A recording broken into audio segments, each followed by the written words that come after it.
Doctor ইউনূসের হাতে যেন জাদুর কাঠি, যেদিকে ছোঁয়া দিচ্ছেন সেদিকে যেন সোনায় পরিণত হচ্ছে। এবার বিশ্বের শক্তিশালী 50 দেশের তালিকায় বাংলাদেশ। অবিশ্বাস্য, তবে সম্ভব হয়েছে।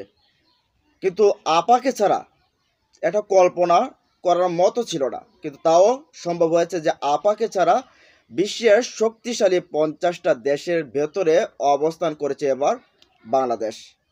তো দেখেন, বিগত সময়ে আমরা যখন দেখতাম কোনো কোনো একটা সাফল্য বাংলাদেশের স্বার্থে হতো, যেটা দেশের স্বার্থে না বরঞ্চ ব্যক্তির স্বার্থে হতো, সেই স্বার্থটাকে সংবাদ সম্মেলন ডেকে আপার যে ভাইয়েরা ছিল, তারা ওই যে চাটুকাররা, পদলেখনকারীরা, তারা করতো কি, সংবাদ সম্মেলন ডেকে সব কৃতিত্ব আপার, সব কৃতিত্ব বঙ্গবন্ধুর কর্নার, এরকম করে যেন মিডিয়াতে সবগুলোতে ছয়লাভ হয়ে যেত। এই নিউজগুলো পত্র পত্রিকা বলেন, টিভি চ্যানেলগুলো বলেন, সবখানেই কিন্তু একই নিউজ থাকতো যে আপার কারণে এটা হয়েছে, ওনার কারণে ওইটা হয়েছে, দেশ এগিয়ে যাচ্ছে। আমরা উন্নয়নের এই এত গল্প শুনতাম, শুনতে শুনতে কান ভারী হয়ে যেত। এখন দেখেন, এত বড় উন্নয়নের গল্প কিন্তু ডক্টর ইউনূস নিজে ঘটা করে বলেননি। 50টা দেশের ভেতরে বাংলাদেশ অবস্থান নিয়েছে, শক্তিশালী 50টা দেশের ভেতরে বলেনি। ডক্টর ইউনূস বিমস্টেক সম্মেলনে গেলেন থাইল্যান্ডে, সেখানে সেই বিমস্টেকের প্রধান হলেন, 60 দেশের প্রধান হলেন, ভারতকে ফেলে, অন্যান্য পাকিস্তানকে ফেলে এখানে প্রধান হলেন। তিনি এসে সংবাদ সম্মেলন করে বলেননি যে আমি সেখানে প্রধান হয়েছি। ভারতের সাথে সেখানে খোলামেলা আলোচনা হয়েছে, সেখানে বাংলাদেশের বিভিন্ন বিষয় নিয়ে কথা বলছেন, তিস্তা নিয়ে কথা বলছেন, তারপরে এই যে ফারাক্কা নিয়ে কথা বলছেন, সীমান্ত হত্যা নিয়ে কথা বলছেন, গঙ্গা নদীর পানি যে চুক্তি নবায়নের জন্য কথা বলছেন। এত কিছু করার পরও কিন্তু ডক্টর ইউনূস দেশে এসে সংবাদ সম্মেলন ডেকে সাংবাদিকদের একটা মজমা বসিয়ে বলেননি যে আমি এত এত কিছু করে আসছি। ডক্টর ইউনূসের কাছে যেন এই সময়টুকু নেই, এই ফাত্রা সময় দেওয়ার জন্য, সাংবাদিকদের কাছে মজমা তৈরি করার জন্য, আয়োজন করার জন্য যেন তিনি এই মানুষটা নন। আসলে ওই যে কুসুম কুমারী দাসের একটা কবিতা ছিল না, যে আমাদের দেশে হবে সেই চলো কবে, কথাই না বড় হয়ে কাজে বড় হবে। আমাদের ডক্টর ইউনূস সেই ছেলে, আমাদের কথাই না বড় হয়ে কাজে বড়।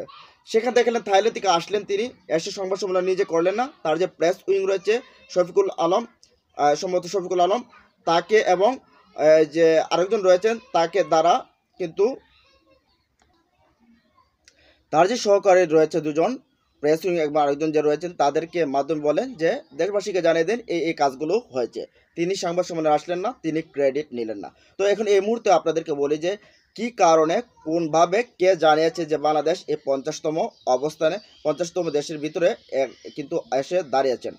বিশ্বের শক্তিশালী 50টা দেশের তালিকায় স্থান করে নিয়েছে বাংলাদেশ। যুক্তরাষ্ট্র ভিত্তিক সংবাদ মাধ্যম ইউএস নিউজ শক্তিশালী দেশের তালিকা প্রকাশ করেছে। এতে শক্তিশালী 50 দেশের তালিকায় বাংলাদেশেরও নাম রয়েছে। তালিকায় দেখা গেছে বাংলাদেশ আয়ারল্যান্ডের মতো ইউরোপীয় দেশকেও পেছনে ফেলছে। চিন্তা করছেন, ইউরোপের মতো একটা দেশকে, আয়ারল্যান্ডের মতো দেশকেও পেছনে ফেলে বর্তমানে 47তম অবস্থানে রয়েছেন। তালিকায় শীর্ষে অবস্থানে রয়েছে যুক্তরাষ্ট্র, এটা স্বাভাবিক।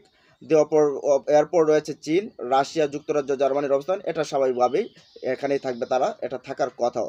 পত্রিকাটি জানিয়েছে বৈশ্বিক নীতি নির্ধারণী পর্যায়ে থাকা এবং নিয়মিত সংবাদের শিরোনাম হওয়া ও অর্থনীতিতে জোরালো ভূমিকা রাখার বিষয়ে বিবেচনা করে তালিকা প্রকাশ করা হয়েছে।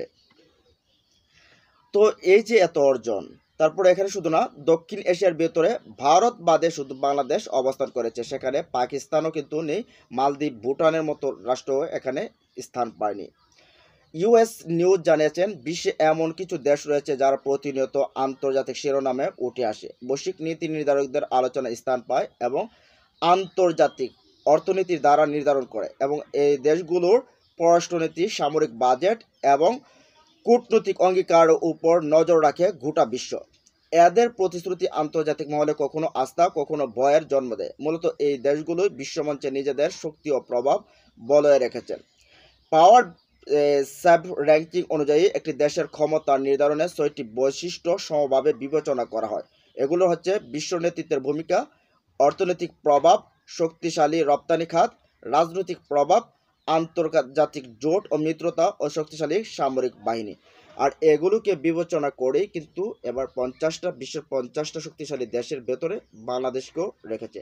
এটা নিশ্চিতভাবে বলা যায় ডক্টর ইউনূস আমাদের রাষ্ট্রপ্রধান হওয়ার কারণে, তার ম্যাজিক জাদুকরি লিডারশিপের কারণে কিন্তু আমাদের এই অর্জনটা হয়েছে। অত্যন্ত বড় পাওয়া আমাদের জন্য। আপনারা কি বলেন? কমেন্ট বক্সে জানিয়ে দিন। ভালো থাকুন, সুস্থ থাকুন। আল্লাহ হাফেজ।